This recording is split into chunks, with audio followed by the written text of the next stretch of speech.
Love Island production team called a crisis meeting to discuss Cierra losing hundreds of thousands of followers based on her actions inside and outside the villa, and it is not looking good. Let's see what other contestants lost a lot of followers based on their actions and what contestants have actually gained the most followers after the very controversial mailbox challenge. So all I'm gonna say right now, before I get permission, is heal. Heal. Heal, so when a real nigga comes in your presence, you know how to accept it. Period. And I could say, as soon as the Love Island cast got their phones back, the internet went from calm to code red in 0.5 seconds. Imagine being locked in a villa for weeks, then emerging to find that your memes are viral, your DMs are flaming hot, and your mom just liked a tweet calling you a manipulative gremlin. Cierra from Love Island has lost 300,000 followers, going from somewhere 900K to now in the 600K range. And if you're very confused as to why, like I was, here's the 4 reasons I've seen. Contestants didn't walk out of that finale. They logged on, got humbled, and started swinging. Twitter turned into a digital coliseum. TikTok, a war zone of edits, slow-mo betrayals, and fans drawing PowerPoint timelines to expose lies. Some used their phones to thank fans. Others used them to start subtweet wars. One contestant posted a thirst trap so powerful, it should have come with a warning, may cause exes to spiral. The chaos is so pure, so raw, it's like they crammed a whole new season into one night of Wi-Fi. You'd think dumping someone would be the emotional climax. A message for future me, because your devices are about to be taken and you potentially are walking into the Love Island villa next week. I hope you had so much fun out there. I hope you left it all on the dance floor. I hope you stayed true to yourself the entire time. I hope you never let self-doubt creep in. You were never scared of how people were gonna perceive you, because who you are on your own is enough. And however the situation ended, whether you never went in, whether you were there for 3 days, whether you were there for 3 weeks, whether you find love, whether you get your heart broken, you are enough, and that's all that matters. As long as you stayed true to yourself, you followed your heart, you learned something along the way. Huda said, "Hold my microphone." She broke up with Chris before the show even ended, triggering one of the biggest fandom meltdowns in Love Island history. Viewers watched Chris cry on national TV while Huda was already outliving her best single life. Oh, and that scene where she pressured him to cuddle? Yeah, it went viral for all the wrong reasons. Thousands called it manipulative, uncomfy, and a masterclass in gaslight gatekeep girl boss. Fan pages split like a teenage friend group after a house party argument. Huda's defenders claimed editing bias. Critics said, "We were rooting for you." Everyone agreed. This wasn't your average breakup. It was reality TV carnage dressed in a cute sundress. The breakup date heard around the world was less a farewell and more a theatrical performance. Picture this. Huda ends things with Chris. Then, in a plot twist worthy of Shakespeare, or possibly the Real Housewives of Atlanta, asks him to carry her back to the villa. Not metaphorically, physically. The audacity? Inspiring. The execution? Flawless. Twitter went feral. Memes dropped like bombs.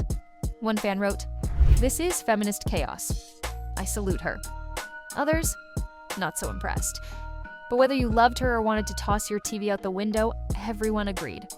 That moment goes down in Love Island history. It's giving toxic princess energy, and we ate it up. Chris's family kept it cute until they didn't. While everyone expected tears and tea at the finale, it was Chris's sister who stole the post-show spotlight, dropping cryptic Instagram stories like a teenage girl's soft launching drama. Think black and white selfies with captions like, "Some people play the victim when they're just caught." OP. Fans went full FBI, analyzing every post, every like. Did she just shade Huda? Yes. Was it subtle? Barely. She didn't need to name names. Everyone knew. This wasn't just a family member being supportive. It was a tactical PR nuke, dressed in aesthetics and passive-aggressive font choices. Cierra returned to social media looking like she just got back from a silent retreat and walked straight into a dumpster fire. In a heartfelt post, she tried to give flowers to everyone, but accidentally called Huda's fans hood rats. Not haters, not trolls, her own fandom. The internet roared. She thought it was their fan name. Turns out, it wasn't. Twitter didn't know whether to cancel her or crown her queen of unintentional chaos. To her credit, she apologized fast, laughed at herself, and clarified it was a misunderstanding. But the screenshots? Immortal. The memes? Legendary. Someone even made merch. #HoodRats for healing trended for hours. You can't make this stuff up.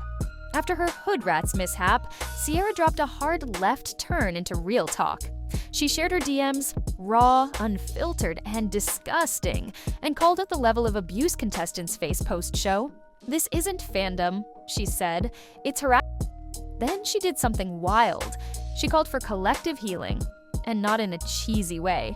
She dropped bars about colorism, mental health, and how messy reality TV doesn't excuse dehumanizing people. Even her worst critics paused and blinked. Did Cierra just go from clown to commentator? Yep, and it was kind of epic. From chaos queen to conscious queen, her pivot was the plot twist no one saw coming. TikTok detectives were quick to point fingers when Ace and Shelley's pre-show connection leaked. Fans screamed scripted, faster than a Love Island recoupling. Were they dating before the villa? Plotting? Practicing flirty catchphrases in the mirror? Allegedly? No. They claim they knew of each other but didn't plan anything. Sure, Jan, the drama got juicier when old photos surfaced and mutuals spilled tea in comment sections, but there's no smoking gun yet, just vibes, suspicions, and a whole lot of side eyes. Either way, their denials only added fuel to the fire. Nothing says we didn't plan this, like spending 3 hours on live denying it. During what was supposed to be a chill, late-night live stream with fans, Jeremiah casually sipped his smoothie, read a few comments, and then accidentally detonated a bombshell. The moment was so offhand, so unfiltered, it felt like a slip until it wasn't. "Huda's a little crazy, but I think it's trauma," he said with a shrug. And just like that, the internet lost its collective mind. Huh? Sir? Fans didn't even have time to process before the quote lit up social media like a Casa Amor recoupling. On one side, defenders of Jeremiah praised his honesty and vulnerability. "He's not dragging her," they argued. "He's offering context." Others were having none of it. "That's not your trauma to unpack, King." One tweet read, already at 30K likes. A TikTok creator stitched the moment with a hard stare and the caption, "Men will diagnose you instead of apologize." Within hours, the clip was everywhere. It became audio bait on TikTok, with users lip-syncing it over chaotic montage videos, dramatic eye rolls, and side-by-side shots of Huda looking unbothered in designer sunglasses. A whole discourse bloomed overnight. Attachment styles were analyzed. Trauma bonding was debated. Someone even made a 3-part explainer breaking down Jeremiah's phrasing like it was a literary thesis. Meanwhile, Jeremiah tried to backpedal. "I said a little," he clarified in a follow-up post, adding laughing emojis and calling it taken out of context. But it was too late. The think pieces were already written, the memes were too good, and the damage, like Huda's side-eye, was done. Moral of the story? In the world of Love Island, words are weapons, live streams are landmines, and nothing said casually ever stays casual. One of the most unexpected betrayals of the season hit like a plot twist straight out of a telenovela. Pepe blindsided his villa bestie TJ with a vote that sent him packing, and the kicker? TJ didn't even know until after he left. For fans who watched their bromance bloom from day one, it was a twist no one saw coming. They laughed together, cried together, wore matching flamingo shirts, and then Pepe voted him out like it was Survivor Heartbreak Edition. It's sweet and savage. A masterclass in controlled chaos. From Huda and Chris's breakup, fallout, and trust, there is fallout to Cierra's surprise redemption arc. Secrets will be spilled, alliances will shatter, and exes may or may not just be friends now. There will be tears. There will be shouting. Someone will say, "I didn't come here to make friends," even though, yes, you did. And of course, Twitter will be in full meltdown mode. This reunion isn't just a postscript to the villa, it's the sequel, the therapy session, and the emotional courtroom we've all been craving.